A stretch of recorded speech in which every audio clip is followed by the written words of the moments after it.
Hello， 大家好，我是 Andrew， 今天和大家聊聊大龄青年是否还适合留学移民。留学移民这条路对年纪在30岁到35岁之间的朋友是否靠谱？我会从逻辑的角度来解释留学移民，哪怕你是第一次接触，完全不知道政策，也一样可以听明白。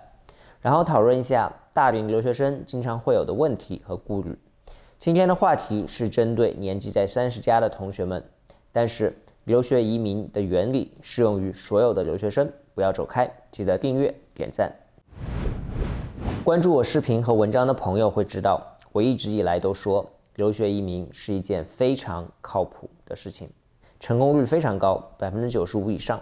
为什么我敢这么说？因为我对政策熟悉，还是因为梁静茹给了我勇气？都不是，是因为留学移民是一个可以完全规划的移民方案。30岁左右的朋友，如果不读书，直接从海外申请移民，会受到背景的限制。你们在国内有一个专业，有一个文凭，有一个工作背景，这些东西是不是澳洲需要的？如果说澳洲今天需要工程师，你学的是会计，明天澳洲需要的是会计，你学的是工程师，这个怎么办？已经在国内读的书，有的文凭，做了5年或者10年的工作，这些都是不可以更改的。所以你的情况是否满足澳洲的移民政策，靠的是什么呢？靠的是运气。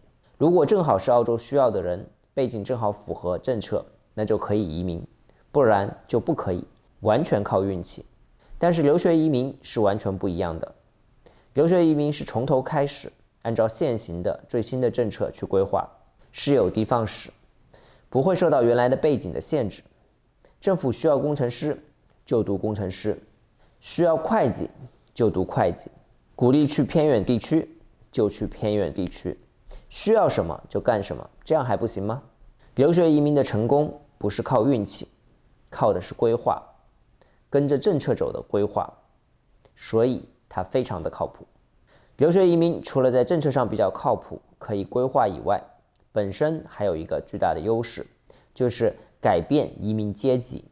公司招聘员工会有自己的一套规矩去分类去筛选人才，比如优先选985院校的毕业生，然后是211，然后是普通大学，把申请人分为了3个阶级。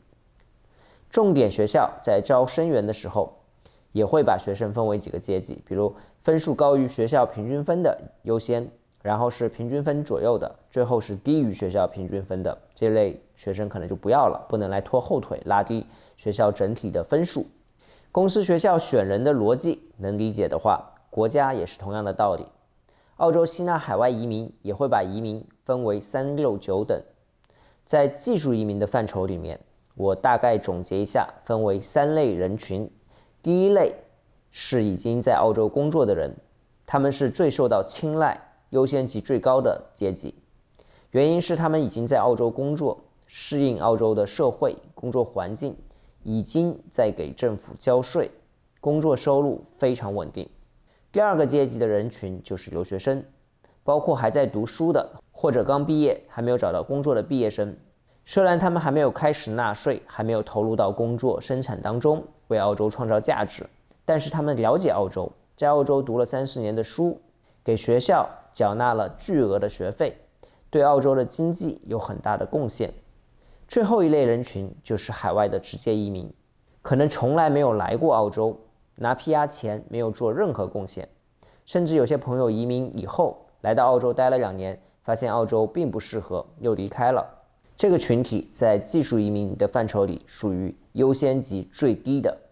这也就是为什么针对海外申请人，很多州政府在担保的时候都会要求要申请人在澳洲本地有一份工作，有一个 job offer 才可以担保。来澳洲留学就是把自己放入了第2类群体中，甚至是第1类。总而言之，摆脱了最差的阶级，在技术移民的3、6、9等人群当中，就已经不是最低层了，至少是这个中间层或者是更高。好，接下来回答一些大家常有的问题。第一个问题，如果读完书毕业以后政策发生变化怎么办？澳洲是一个移民国家，移民是澳洲的一个基本长期的国策，不会在短时间之内发生改变。政策是有一定连贯性的，虽然它会变，但是它不会变得那么快，一般是每年一小变，稍微调整一下，每隔5年或者几年有一个大的变化。大多数人都会遇见小的变化，这个变化完全不会影响整体的移民规划。如果正巧碰到大的变化，那不好意思，运气不好。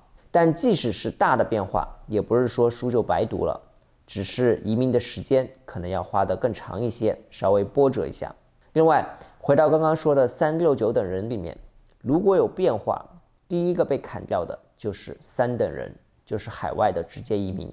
这次疫情就是一个很好的证明。道理很简单，就像公司裁员一样，先裁最不稳定的，来公司时间短、没有贡献的人群。留学生对澳洲不仅仅是移民的问题，还涉及到教育产业的问题。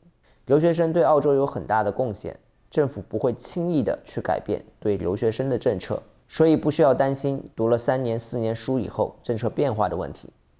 会不会变化？会的。影不影响移民？影响非常小。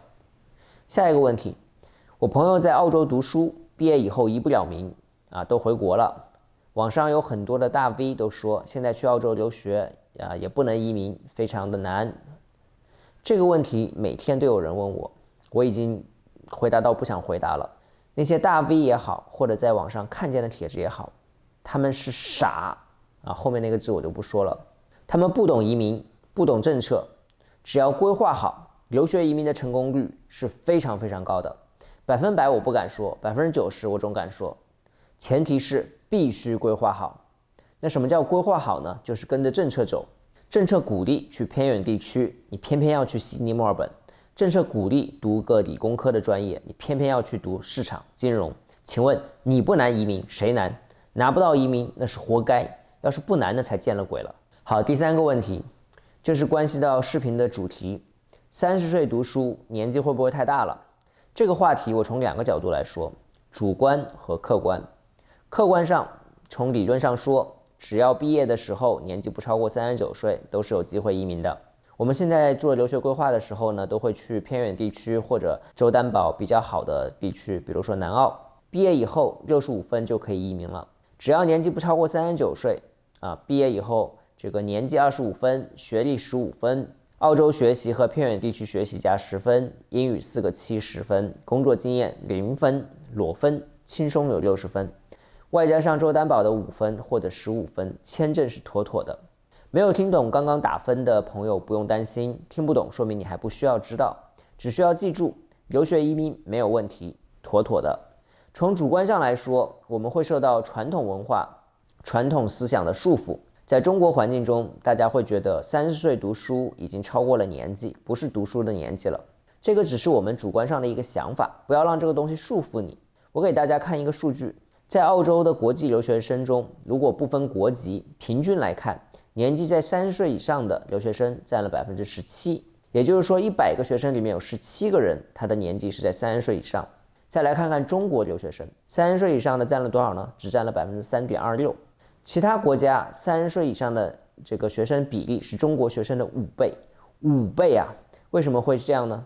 就是因为我们会有这种思想，觉得上学是有年纪限制的，学生签证是有年纪限制的，年纪大了是不可以读书，学校是不会收的。因为在中国30岁了去学校读书，读个本科研究生，可能会觉得非常的奇怪，身边的朋友都不会理解。但这只是在中国的环境当中，在澳洲30岁读书是很正常的一件事情。很多人会担心，因为已经30多岁了，那出去移民万一没成功，拖家带口的，国内的工作也丢了，国内积攒的这种各种各样的人脉资源也浪费了，成本很高。这个顾虑我非常理解，对谁来说都是一个大决定。要不要出来读书，自己考虑核算一下，值不值得这么做。我不能帮大家做决定，但是我能把澳洲的政策和当地的情况分享给大家。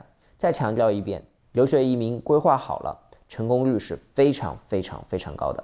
在30+的年纪还愿意考虑留学移民的朋友，你们的动力可能是为了子女的教育，或者是工作压力小一些，更轻松的生活环境。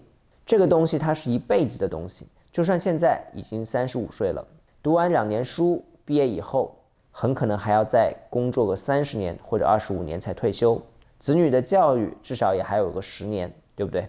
用几年的时间换以后几十年想要的生活，我觉得是非常划算的，是一个很理性的选择。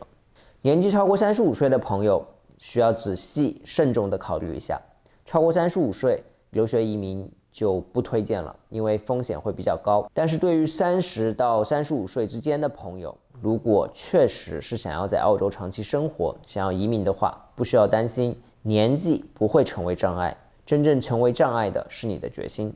最后再说一个很现实的问题，就是费用。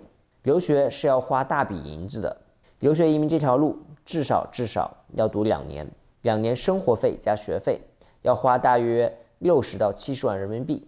30岁的人很可能还拖家带口的，会希望带着孩子或者是配偶一块来澳洲。如果这样的话，在60到70万的费用基础上还要加更多，2个成年人可能是80万，如果一家3口，2个大人带一个孩子，100万以内吧，一家3口也够了。这是一个大概的费用，具体的有需要的朋友可以来咨询我。我这里说一个大概的数字，尽量把费用说得高一些，因为不希望说得太低了，给大家不合理的预期。每个人的花费是不一样的，有的人花得多，有的人花得少，大家可以理解成为最高消费100万，最低消费60万这么一个概念。好，今天就说到这儿。关于留学移民，我还会再做几期视频，写一些文章。这其实是一个系列，因为大家真的有很多的问题。视频呢，我希望做得简单一些，让大家一听就懂。